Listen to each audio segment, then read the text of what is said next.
الحمد لله الحمد لله رب العالمين والعاقبة للمتقين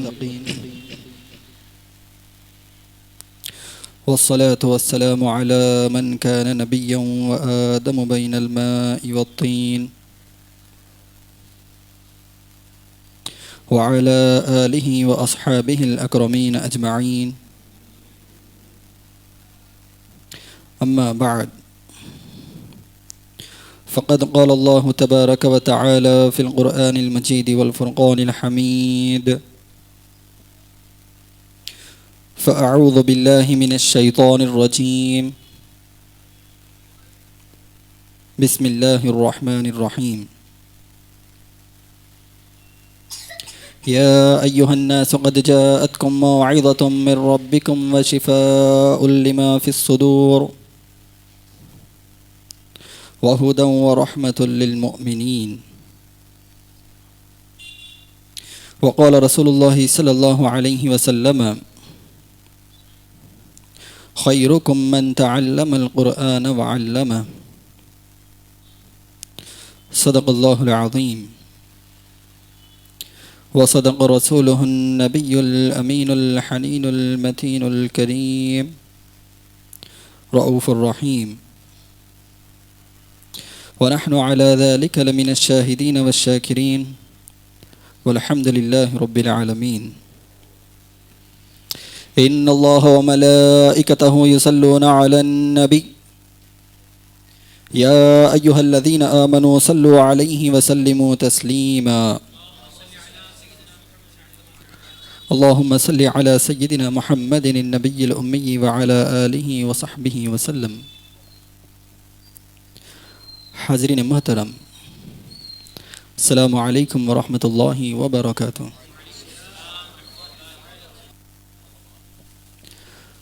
رب تبارک و تعالیٰ کا انتہائی فضل و کرم ہے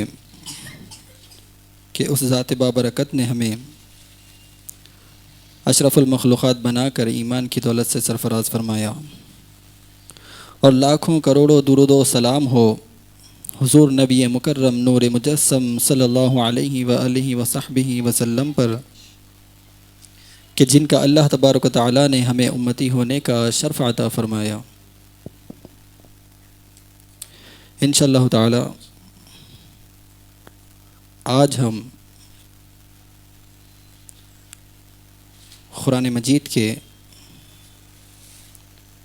صفات، قرآن مجید کے فضائل، قرآن مجید کے وہ مقاصد جو خود قرآن مجید نے ذکر کیے، اور قرآن مجید کی تلاوت کرنے کی جو فضیلت آئی ہے، اس کے متعلق گفتگو کرتے ہوئے انشاءاللہ اس بات کا بھی جائزہ لیں گے کہ جو قرآن مجید کو اللہ تبارک و تعالیٰ نے ہمیں عطا فرمایا، تو کیا واقعی قرآن مجید ان مقاصد کے لیے استعمال ہو رہا ہے یا نہیں؟ اس کے متعلق گفتگو کر کے اپنی بات کو ختم کریں گے۔ سب سے پہلے قرآن مجید کی صفات کے متعلق بات کریں گے کہ اللہ تبارک و تعالیٰ نے قرآن مجید کے 4 صفات بیان فرمائے کہ قرآن مجید ایک یہ کام کرتا ہے، قرآن مجید دوسرا یہ کام کرتا ہے، قرآن مجید تیسرا یہ کام کرتا ہے، قرآن مجید چوتھا یہ کام کرتا ہے، اور اس کے آنے کے یہ مقاصد ہے۔ اللہ تبارک و تعالیٰ نے اس کو ذکر فرمایا۔ وہ کیا ہے؟ جیسا کہ ابھی خطبہ مبارکہ میں جس آیت مبارکہ کی تلاوت کا شرف حاصل کیا، اس میں اللہ تبارک و تعالیٰ فرماتا ہے: یا ایھا الناس، اے لوگو، قد جاءتکم موعظۃ من ربکم، تمہارے رب کی جانب سے تمہارے پاس نصیحت آئی۔ قد جاءتکم موعظۃ من ربکم وشفاء لما فی الصدور، اور وہ کتاب آئی جو شفا ہے تمہاری ان بیماریوں کے لیے جو تمہارے سینوں میں ہوا کرتی ہیں۔ دوسری چیز وہدن، اور قرآن مجید راہ بتلاتی ہے، ہدایت دیتی ہے، راستہ دکھاتی ہے۔ ورحمۃ للمؤمنین، اور جو لوگ قرآن مجید پر عمل کر کے اس کی بات مان کر اس کے مقاصد کو پورا کرتے ہیں تو ان مومنین کے لیے یہ قرآن مجید رحمت والی ہے۔ تو یہ چار چیزیں اللہ تبارک و تعالیٰ نے قرآن مجید کے بطور صفات ذکر فرمائے کہ قرآن مجید تمہارے لیے نصیحت بن کر آئی۔ نصیحت کا کیا مطلب؟ اللہ نے فرمایا کہ تمہارے پاس قرآن مجید نصیحت ہے، تو نصیحت کا کیا مطلب؟ آپ دیکھیں قرآن مجید کا مطالعہ کریں شروع سے لے کے اخیر تک، سورہ فاتحہ سے لے کے سورہ ناس تک، تو قرآن مجید میں دو طرح کے لوگوں کا ذکر ملتا ہے۔ جو اللہ نے فرمایا کہ قرآن مجید نصیحت بن کر آئی، تمہیں نصیحت کرتی ہے، کس بات کی نصیحت کرتی ہے؟ تو دیکھیں قرآن مجید میں اللہ نے دو طرح کے لوگوں کا ذکر فرمایا۔ ایک وہ لوگ ہیں جو اللہ تبارک و تعالیٰ کے فرما بردار ہیں، جنہوں نے ساری زندگی ابتدا سے لے کر انتہا تک اللہ تبارک و تعالیٰ کی فرما برداری میں گزار دی، اور جب بھی اللہ تبارک و تعالیٰ کی فرما برداری کے وقت ان پر مصیبت آتی تو وہ کس طرح صبر کرتے اور اللہ تبارک و تعالیٰ نے کس طرح صلہ عطا فرماتا، ان لوگوں کا ذکر فرمایا۔ اور دوسرے وہ لوگ ہیں کہ جو لوگ اللہ تبارک و تعالیٰ کی نافرمانی کرتے ہیں، اس کی حکم سے روگردانی کرتے ہیں، اس کے حکم سے ہٹ جاتے ہیں اور اپنے آپ کو پتہ نہیں کس چیز کا دعویٰ کرتے ہیں، تو اللہ تبارک و تعالیٰ نے ان کے ساتھ کیا انجام ہوا اس کا بھی قرآن مجید میں ذکر فرمایا۔ آپ دیکھیں اللہ نے حضرت موسیٰ علیہ السلام کا ذکر فرمایا اور بتلایا کہ اللہ تبارک و تعالیٰ نے ان پر کیا کیا آزمائشیں اللہ نے اتاری، تو آپ نے کس طرح صبر فرمایا، کس طرح اللہ کی فرما برداری میں ساری زندگی گزار دی، اور اللہ تبارک و تعالیٰ نے کیا کیا انعامات سے نوازا۔ اور برخلاف اس کے کہ وہیں جو موسیٰ علیہ السلام کا مخالف تھا فرعون، اس کے ساتھ اللہ تبارک و تعالیٰ نے کیا معاملہ فرمایا جب اس نے کہا انا ربکم الاعلی، میں ہی تمہارا سب سے بڑا رب ہوں، تو اللہ تبارک و تعالیٰ نے اس کا وہ انجام کیا جو آج تک کے ساری دنیا کے لیے عبرت کا نشان بنا ہوا ہے۔ تو قرآن مجید یہ بتلاتا ہے کہ دیکھو جس طرح تم سے پچھلے والے لوگوں نے اللہ تبارک و تعالیٰ کی فرما برداری کی اور اس کی فرما برداری میں جس طرح انہیں مصیبتیں آتی ہے اور وہ صبر کرتے ہیں، تو اللہ تبارک و تعالیٰ جو صلہ انہیں عطا فرماتا ہے، اگر تم اپنی زندگی میں بھی ایسا ہی اللہ تعالیٰ کی فرما برداری میں لگ جاؤ اور مصیبتیں آنے پر صبر کرو، تو اللہ تبارک و تعالیٰ تمہیں بھی اسی طرح نوازے گا جس طرح انہیں نوازا ہے۔ تو نصیحت کرتی ہے قرآن مجید، برخلاف اس کے کہ وہ لوگ جو اللہ تبارک و تعالیٰ کی نافرمانی کرتے ہیں، اس کے حکم عدولی کرتے ہیں، اس کی نافرمانی کرتے ہیں، تو اللہ نے ان کا کیا انجام کیا، اللہ نے وہ بھی بتایا کہ اگر تم بھی اس طرح کرو گے تو تمہیں بھی اسی طرح سزا دی جائے گی جس طرح تمہارے پچھلے لوگوں کو سزا دی گئی۔ تو اللہ تبارک و تعالیٰ نے جو پہلا مقصد قرآن مجید کا بیان فرمایا، پہلی صفت کہ یا ایھا الناس قد جاءتکم موعظۃ، کہ تمہارے رب کی جانب سے تمہارے پاس نصیحت آئی، تمہیں اس بات کی نصیحت کرتی ہے کہ اگر تم اللہ کی فرما برداری کرو گے تو جو انعام اللہ نے تم سے پہلے والوں کو عطا کیے اسی طرح عطا کرے گا، اور جو لوگ اللہ کی نافرمانی کرے انہیں جو سزا دی اسی طرح تمہیں بھی سزا دے سکتا۔ تو قرآن مجید کی پہلی صفت یہ ہے یا ایھا الناس قد جاءتکم موعظۃ من ربکم، تمہارے پاس رب تبارک و تعالیٰ کی جانب سے نصیحت آئی۔ اور دوسرا اللہ تبارک و تعالیٰ دوسری صفت فرماتا ہے وشفاء، کہ قرآن مجید شفا ہے لما فی الصدور، اس چیز کے لیے جو تمہارے سینوں میں ہوا کرتی ہیں۔ یہاں پر علامہ آلوسی رحمۃ اللہ علیہ ایک بات فرماتے ہیں، یوں تو قرآن مجید ہر ظاہری اور باطنی بیماریوں کا علاج ہے، لیکن جہاں پر علماء نے اختلاف کیا کہ صرف روحانی بیماریوں کا علاج ہے بتلایا، تو علامہ آلوسی رحمۃ اللہ علیہ نے یہاں پر ایک بڑا اچھا نقطہ فرمایا، بتایا کہ جو بیماریاں باطنی ہوتی ہے اگر وہ انسان کے اندر موجود رہتی ہیں تو وہی باطنی بیماریاں ظاہری دل کی بیماریوں کا سبب بنتی ہیں۔ اسی لیے جس طرح قرآن مجید باطنی بیماریوں کے لیے شفا ہے، اسی طرح ظاہری بیماریوں کے لیے بھی شفا ہے، اور اس کی مزید تفاصیل انشاءاللہ آگے آئے گی۔ تو اللہ تبارک و تعالیٰ نے دوسری چیز فرمائی کہ قرآن مجید شفا ہے، وہ ہدن اور ہدایت ہے، یعنی راستہ بتلانے والی ہے۔ ورحمۃ للمؤمنین، اور چوتھی صفت اللہ نے قرآن مجید کی فرمایا کہ قرآن مجید مؤمنین کے لیے رحمت ہے۔ یہاں پر غور کریں کہ قرآن مجید تو ساری انسانیت کے لیے ہے، پھر مسلمانوں کا ذکر کیوں خاص، کہ صرف مسلمانوں کے لیے رحمت کیوں ہے؟ قرآن مجید سارے انسانوں کے لیے ہے، لیکن اللہ فرما رہا ہے کہ یہ رحمت قرآن مجید ان لوگوں کے لیے بن کر آئی ہے جو مسلمان ہیں۔ تو علماء فرماتے ہیں، مفسرین فرماتے ہیں، چونکہ مسلمان ہی قرآن مجید سے فائدہ اٹھاتے ہیں، اسی لیے انہی کے لیے رحمت ہے۔ تو یہ صفات ہے اللہ تبارک و تعالیٰ نے قرآن مجید کے ذکر کیے، اور اسی طرح جو شخص قرآن مجید کو پڑھتا ہے اس کے متعلق حضور صلی اللہ علیہ وسلم فرماتے ہیں، امام ترمذی رحمۃ اللہ علیہ نے اپنی کتاب الجامع السنن للترمذی میں، اور ابن ابی شیبہ نے اپنی کتاب میں، اور امام بزار نے اپنی کتاب میں یہ روایت کو نقل فرمایا ہے کہ من قرأ حرفا من کتاب اللہ فلہ بہ حسنۃ، کہ دیکھیں جو کوئی شخص قرآن مجید کو پڑھتا ہے، قرآن مجید کو پڑھتا ہے، من قرأ حرفا من کتاب اللہ، جو کوئی بھی شخص قرآن مجید پڑھتا ہے اور اس میں سے ایک حرف کو ادا کرتا ہے، من قرأ حرفا من کتاب اللہ، جو کوئی بھی شخص ایک حرف کو، قرآن مجید کے ایک حرف کو پڑھتا ہے، فلہ بہ حسنۃ، تو اللہ تبارک و تعالیٰ اس کے بدلے اسے ایک نیکی عطا فرماتا ہے۔ اور آگے فرماتے ہیں حضور صلی اللہ علیہ وسلم کہ والحسنۃ بعشر امثالها، جس کا قرآن مجید میں بھی ذکر کیا گیا ہے کہ من جاء بالحسنۃ فلہ عشر امثالها، جو کوئی شخص ایک نیکی لاتا ہے تو اللہ تبارک و تعالیٰ اسے 10 نیکیاں عطا فرماتا ہے۔ تو اگرچہ یہ تعداد میں نیکیاں 10 کم دکھ رہی ہوگی، لیکن اس ایک نیکی کی، ان 10 نیکیوں کی اہمیت اس وقت معلوم ہوگی جب ہر شخص ایک ایک نیکی کو ترسے گا، یعنی میزان عمل میں جب تولا جائے گا، کسی کو ایک نیکی کی کمی ہوگی، وہ ڈھونڈتا پھر رہا ہوگا کوئی مجھے نیکی دینے والا مل جائے، تو اس وقت یہ نیکی کی اہمیت معلوم ہوگی۔ تو حضور فرماتے ہیں جو کوئی بھی شخص ایک قرآن مجید کا ایک حرف پڑھتا ہے تو اسے ایک نیکی عطا کی جاتی ہے، اور اس ایک نیکی کے بدلے 10 نیکیاں اسے عطا کی جاتی ہے۔ اور آگے روایت میں غالباً عبداللہ بن مسعود رضی اللہ تعالیٰ عنہ فرماتے ہیں، لا اقول الف حرف ولام الف لام میم حرف، میں یہ نہیں کہتا کہ الف لام میم ایک حرف ہے، الف حرف الف ایک حرف ہے، لام حرف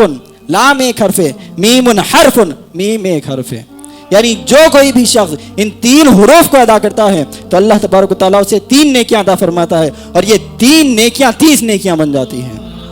تو یہ قرآن مجید کی فضیلت ہے، اور اس شخص کی فضیلت ہے جو قرآن مجید کو پڑھتا ہے۔ اور اسی طرح اگر کوئی شخص، اللہ تبارک و تعالیٰ ہمیں بھی انہی لوگوں میں سے بنائے، اگر کوئی شخص کسی شخص کو قرآن مجید کی تلاوت نے اور اللہ تبارک و تعالیٰ کی یاد نے اسے اتنا مصروف کر دیا کہ اب اس کے پاس اللہ سے مانگنے کے لیے وقت نہیں۔ اگر کسی کو قرآن مجید اتنا مشغول کر دے، اللہ کی یاد اسے اتنا مشغول کر دے کہ اس کے پاس اللہ سے مانگنے کے لیے بھی وقت نہیں، تو اللہ تبارک و تعالیٰ فرماتا ہے، حدیث قدسی ہے، من شغلہ القرآن وذکری عن مسئلتی اعطیتہ افضل ما اعطی السائلین، جس شخص کو بھی قرآن مجید کی تلاوت اور میری یاد اتنا مصروف کر دے کہ اسے مجھ سے مانگنے کے لیے بھی وقت نہیں ملتا، تو میں اس شخص کو ان سب سے بہتر عطا کروں گا جو مجھ سے مانگنے والے مانگتے ہیں، ان سب سے زیادہ اسے، اور ان سب میں جو سب سے زیادہ بہتر ہوگا اسے عطا کروں گا۔ یعنی اگر کوئی شخص اپنی مصروف قرآن مجید کو تلاوت کرنے میں اپنا وقت لگا دے، اللہ کی یاد میں لگا دے، تو اللہ تبارک و تعالیٰ اس شخص کو تمام مانگنے والوں کو جتنا بھی عطا کیا ان میں سے سب سے زیادہ بہتر جو ہوگا وہ اس شخص کو عطا کرے گا۔ تو یہ فضیلت ہے قرآن مجید پڑھنے والے کی۔ اور اسی طرح جو کوئی شخص قرآن مجید پڑھتا ہے، اس کو امام ابو داؤد نے، امام احمد نے، اور ابو یعلا نے، اور امام حاکم رحمۃ اللہ علیہ نے بھی اس کے متعلق فرمایا ہے کہ من قرأ القرآن وعمل بما فیہ البس والداہ تاجا یوم القیامہ، کہ جو کوئی بھی شخص قرآن مجید کو پڑھتا ہے، فرماتے ہیں وعمل بما فیہ، اور اس میں جو کچھ بھی حکم دیا گیا ہے اس پر عمل کرتا ہے، البس والداہ تاجا یوم القیامہ، تو تو قیامت کے دن اس کے والدین کو ایک تاج پہنایا جائے گا، ایک تاج پہنایا جائے گا، ضوءہ احسن من ضوء الشمس فی بیوت الدنیا، اور اس تاج کی روشنی اس سے زیادہ ہوگی جو آج تمہارے گھروں کے اوپر سورج نظر آ رہا ہے، یعنی سورج کی روشنی سے زیادہ وہ تاج روشن ہوگا۔ تو یہ فضیلت جبکہ اس پڑھنے والے کے والدین کو تاج پہنایا جائے گا، تو حضور فرماتے ہیں فما ظنکم بالذی عمل بہا، تو اس شخص کو اللہ تبارک و تعالیٰ کتنا نوازے گا جو قرآن مجید پڑھ بھی رہا ہے اور اس پر عمل بھی کر رہا ہے۔ تو یہ قرآن مجید پڑھنے والے کی فضیلت ہے۔ اور اسی طرح قیامت کے دن جب صاحب قرآن آئے گا، قرآن پڑھنے والا آئے گا، تو اسے حکم دیا جائے گا اقرأ وارتقی، قرآن مجید پڑھتا جا اور اپنے درجات کو بلند کرتا چلا جا، ورتل کما کنت ترتل فی الدنیا، جس طرح تو دنیا میں قرآن مجید کی تلاوت کیا کرتا تھا اسی طرح قرآن مجید کی تلاوت کرتا چلا جا اور اپنے درجات کو بلند کرتا چلے جا، اور اس کا مقام آخری آیت کے پاس ہوگا، یعنی جب وہ آخر آیت پڑھے گا وہ اس کا مقام ہوگا۔ تو حضور فرماتے ہیں فَإِنَّ مَنزِلَتَكَ، تیری منزل وہی ہے، عند آخری آیت تقرأ بها، آخر آیت کے پاس تیرا مقام ہوگا۔ تو اب جس کو جتنا قرآن مجید یاد ہوگا وہ اتنا پڑھتا چلا جائے گا اور اپنے درجات کو بلند کرتا چلا جائے گا۔ تو اسی طرح آج قرآن مجید اور جو لوگ روزہ رہتے ہیں ان کے بارے میں آتا ہے کہ کل قیامت کے دن قرآن مجید اور روزہ دونوں بھی اللہ تبارک و تعالیٰ کی بارگاہ میں آئیں گے اور آ کر عرض کریں گے مولا ای ربی، روزہ عرض کرے گا مولا ای ربی منعتہ الطعام والشہوات بالنہار، کہ مولا دن میں نے اسے کھانے پینے سے اور خواہشات پورے کرنے سے روکے رکھا، فشفعنی فیہ، تو اس کے حق میں میری شفاعت کو قبول فرما۔ یعنی جو کوئی شخص روزہ رکھتا ہے تو یہ روزہ صرف دنیا کی حد تک نہیں بلکہ آخرت میں بھی آ کر شفاعت کروائے گا۔ اور اسی طرح وَيَقُولُ الْقُرْآنِ، اور جو لوگ راتوں میں قرآن مجید کی تلاوت کیا کرتے ہیں، تو آج جو ہم قرآن مجید کو وقت دیتے ہیں، پھر قرآن مجید دیکھیں کیسا صلہ ہمیں دیتا ہے۔ تو حضور فرماتے ہیں کہ قرآن مجید آئے گا اللہ کے حضور، کہے گا منعتہ النوم باللیل فشفعنی فی، کہ مولا رات میں نے اسے سونے سے روکے رکھا، لہٰذا تو میری اس کے حق میں شفاعت کو قبول فرما لے، اسے بخش دے۔ حضور فرماتے ہیں فیشفعان، اس کے بعد ان کی شفاعت کر دی جاتی ہے، یعنی ان کی سفارش قبول کر دی جاتی ہے اور اس کی شفاعت کر دی جاتی ہے۔ تو یہ قرآن مجید ہے جو ہر شخص کے لیے دنیا میں بھی کام آنے والا ہے اور آخرت میں بھی کام آنے والا ہے۔ اخیر واقعہ عرض کر کے اپنی گفتگو کو جاری رکھوں گا کہ جیسا کہ اللہ نے فرمایا وَشِفَاءٌ لِمَا فِي الصُّدُورِ، ایک دوسرے مقام پر فرمایا وَنُنَزِّلُ مِنَ الْقُرْآنِ مَا هُوَ شِفَاءٌ وَرَحْمَةٌ لِلْمُؤْمِنِينَ، ہم جو قرآن مجید میں نازل کرتے ہیں وہ مؤمنین کے لیے شفا ہوتا ہے، شفاء فرمایا۔ اب دیکھیں کس طرح شفا ہوتی ہے کہ ایک مرتبہ چند صحابہ کرام کسی مقام پر جاتے ہیں تو وہاں پر ان کے پاس کھانے پینے کے لیے کچھ نہیں ہوتا، تو وہاں پر ایک قبیلے کے لوگ نظر آتے ہیں، تو ان میں تمام کی تمام عورتیں رہتی ہیں، ایک ان کا سردار ہوتا ہے۔ تو اب یہ لوگوں کو کھانے پینے کی ضرورت تھی، اور عرب کا طریقہ تھا کہ جب کسی کے پاس کچھ نہیں ہوتا تو کسی کے پاس مہمان بن جاتا، تو یہ لوگ بھی اس ماحول کے مطابق ان لوگوں کے پاس گئے اور کہنے لگے کہ آپ ہماری مہمان نوازی کریں، تو وہ لوگ انکار کر دیے۔ تو پریشان ہوئے اب کیا کریں، پھر تھوڑی دیر ہوئی، اس کے بعد جو قبیلے کا سردار تھا تو اس سردار کو کسی موذی جانور نے ڈس دیا، غالباً سانپ ڈس دیا۔ تو اب سارے قبیلے کی عورتیں پریشان ہو گئی کہ کیا کریں۔ تو ان میں سے کسی ایک نے مشورہ دیا کہ ابھی جو لوگ آئے تھے جاؤ ان سے معلوم کرو کہ کیا ان میں کوئی دم کرنے والا بھی ہے، یعنی کچھ پڑھ کر پھونکنے والا بھی ہے۔ تو چند لوگ وہاں پر جاتے ہیں اور جا کر کہتے ہیں کہ ہمارے سردار کو سامنے ڈنس لیا، لہٰذا آپ ہماری کچھ مدد کریں، ان کا علاج کر دیں، تو کیا کوئی آپ کے پاس پڑھ کر پھونکنے والا ہے؟ تو انہوں نے کہا آپ نے تو ہماری مہمان نوازی نہیں کی، ہم آپ کی بات نہیں مانیں گے، یعنی آپ کی مدد نہیں کریں گے، لیکن اس شرط پر کہ کچھ بکریاں کچھ کھانے پینے کے لیے ہمارے لیے دے دیں، تب جا کر ہم کچھ کر سکتے ہیں آپ کے لیے۔ تو وہ راضی ہو گئے، ٹھیک ہے اچھی بات ہے۔ تو ان میں سے ایک صحابی گئے اور جا کر وہ جو ظہر کا مقام تھا وہاں پر آپ نے سورہ فاتحہ الحمدللہ رب العالمین سے لے کر اخیر تک وَلَضَّالِّينَ تک پڑھ دیا، اور پڑھ کر اس مقام پر پھونک دیا۔ جیسے ہی آپ کا پھونکنا تھا وہ زہر فوراً رفع دفع ہو گیا اور اس کو شفا حاصل ہو گئی۔ تو وہ بڑا خوش ہوا اور کہنے لگا کہ اب ان لوگوں کو جو جو وعدہ کیا گیا تھا پورا انہیں عطا کر دو۔ اب صحابہ کرام پریشان ہوئے کہ آج تک تو ایسا عمل نہیں کیا تھا، تو وہ بڑے تقوی والے تھے، بڑی پرہیزگاری ان کے اندر موجود تھی۔ تو اب وہ سوچنے پہ مجبور ہو گئے، ہم نے یہ جو لیا کہ کسی کی مجبوری کا فائدہ اٹھا کر، کیا یہ ہمارے لیے جائز ہے یا نہیں؟ یا پھر یہ ہم نے جو جھاڑ پھونک کا عمل کیا، یعنی قرآن مجید کی تلاوت کی اور اسے پھونکا دم کیا، تو اس کے بدلے میں ہم نے یہ جو اجرت لی، کیا یہ ہمارے لیے جائز ہے یا نہیں؟ پہلے ہم حضور سے پوچھیں گے، اس کے بعد اسے حاصل کریں گے، اس کے بعد اسے استعمال کریں گے۔ تو حضور علیہ الصلوۃ والسلام کی بارگاہ میں جاتے ہیں، جا کر عرض کرتے ہیں یا رسول اللہ فلاں فلاں مقام پر ایسا ایسا ہوا، تو کیا یہ ہمارے لیے جائز ہے؟ تو حضور کا بھی سمجھانے کا اور جواب دینے کا انداز نرالا تھا۔ تو حضور نے تاکہ ان کے دل میں کوئی غم نہ پیدا ہو، تو آپ نے فرمایا کہ تمہیں کیسا معلوم کہ اس سے شفا بھی حاصل ہوتی ہے، دم کرنے سے شفا حاصل ہوتی ہے؟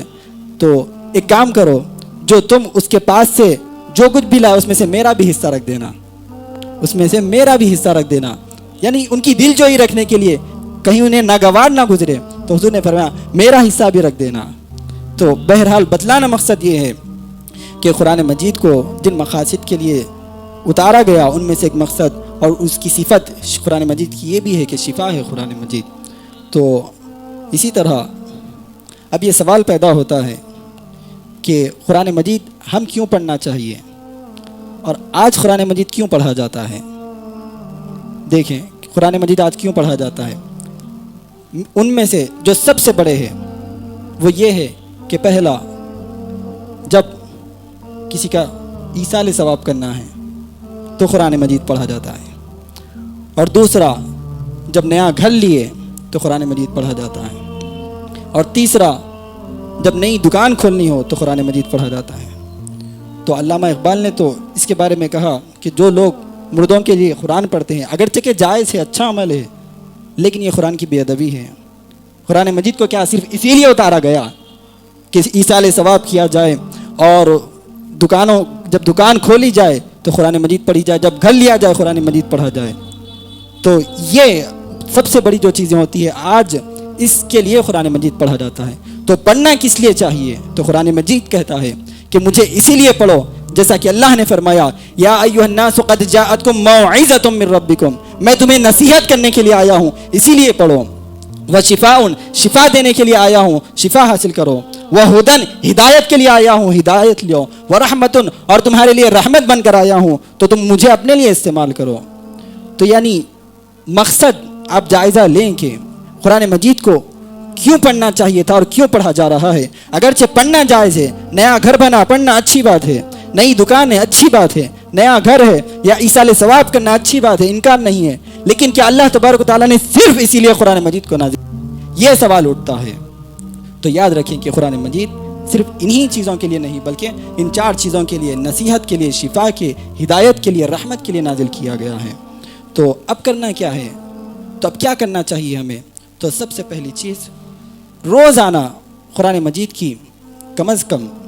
3 آیتیں، 3 رکوع کی تلاوت کی جانی چاہیے روزانہ قرآن مجید کی۔ اب دیکھیں کہ کوئی شخص ایک دن پڑھتا ہے، ہفتے میں ایک دن، کوئی روزانہ پڑھتا ہے، اچھی بات ہے، کوئی ہفتے میں ایک پڑھتا ہے، کوئی مہینے میں ایک بار، کوئی سال میں ایک بار، کوئی زندگی میں ایک بار۔ ایسا نہیں ہونا چاہیے۔ روزانہ قرآن مجید کی کم از کم 3 رکوع کی تلاوت گھر میں ہونی چاہیے، اور اگر کسی کو نہیں آتا تو انہیں سیکھنا بھی چاہیے، کیونکہ حضور فرماتے ہیں خیرکم من تعلم القرآن وعلمہ، تم میں کا بہتر شخص وہ ہے، سب سے بہتر وہ ہے جو قرآن مجید سیکھتا ہے اور سکھاتا ہے۔ تو جسے آتا ہے اسے چاہیے کہ روزانہ 3 رکوع قرآن مجید کی تلاوت کریں، اور جسے نہیں آتا وہ سیکھے، اور جس کو پڑھنا بھی آتا ہے اور پابندی کے ساتھ تلاوت بھی کرتا ہے تو اسے چاہیے کہ قرآن مجید کو جس مقصد کے لیے نازل کیا گیا اس کی سمجھ بھی حاصل کریں، تفسیر قرآن کا مطالعہ کریں۔ اگر قرآن مجید کی تفسیر اتنی صلاحیت اللہ نے عطا کی وہ پڑھ سکتا ہے تو قرآن مجید کی تفاسیر کا مطالعہ کریں. اگر تفاسیر کا مطالعہ کرنے نہیں آتا تو پھر کم از کم علماء کرام جو تفسیر کا درس دیتے ہیں ان میں شامل ہو. تو آج کے اس اجتماع سے یہی بتلانا مقصد ہے کہ قرآن مجید کو اللہ تبارک و تعالیٰ نے جن جن مقاصد کے لیے نازل فرمایا ہے ان مقاصد میں قرآن مجید کو پورا کرنا چاہیے. اللہ تبارک و تعالیٰ سے دعا ہے کہ اللہ تبارک و تعالیٰ ہمیں قرآن مجید کو پڑھنے اور اس کے مطابق عمل کرنے کی توفیق عطا فرمائے. وآخر دعوانا الحمد للہ رب العالمین.